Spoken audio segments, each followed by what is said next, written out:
થરાદ બજાર સમિતિના સંચાલક મંડળની સામાન્ય ચૂંટણી પ્રક્રિયા હાથ ધરાઈ છે, જેમાં ખેડૂત વિભાગના 51, વેપારી વિભાગમાં 15 તેમજ ખરીદ વેચાણ વિભાગમાં 2 ફોર્મ ભરાયા છે।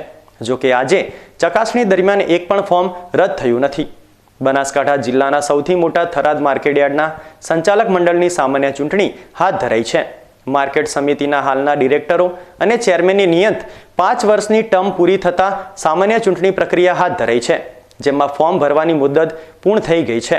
અંતિમ દિવસે થરાદ એપીએમસી ખાતે બનાસકાંઠાના સહકારી મંડળીઓના જિલ્લા રજિસ્ટ્રાર યુવરાજસિંહ ચૌહાણ, સહકારી અધિકારી Virabhai Patel, auditor Mafaji Rajput, junior clerk Vinod Chaudhary તેમજ સેવક રમેશભાઈ રાઠોડ દ્વારા ફોર્મ સ્વીકારવાની કામગીરી હાથ ધરાઈ હતી, જેમાં થરાદ બજાર સમિતિના ખેડૂત વિભાગમાં બનાસ બેંકના ડિરેક્ટર અને ખેડૂત અગ્રણી શૈલેષભાઈ પટેલ સહિત 51 ઉમેદવારોએ ઉમેદવારી નોંધાવી છે, જ્યારે વેપારી મંડળ વિભાગમાં 15 અને સહકારી ખરીદ વેચાણ વિભાગની 1 બેઠક માટે વર્તમાન ચેરમેન પરબતભાઈ પટેલ અને રૂપસીભાઈ પટેલ એમ 2 અગ્રણીઓએ ઉમેદવારી નોંધાવી છે।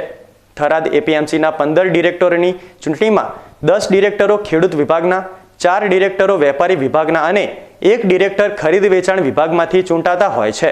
તે દરમિયાન આજે ફોર્મની ચકાસણી હાથ ધરાઈ હતી, જે દરમિયાન એક પણ ફોર્મ રદ થયું નથી તેવું જાણવા મળ્યું છે। હવે ફોર્મ પરત ખેંચવાની મુદત પૂર્ણ થયા બાદ ચૂંટણી ચિત્ર સ્પષ્ટ થશે અને જરૂર જણાય ત્યારબાદ 8 જાન્યુઆરીએ મતદાન યોજાશે અને 9 જાન્યુઆરીએ મતગણતરી થશે।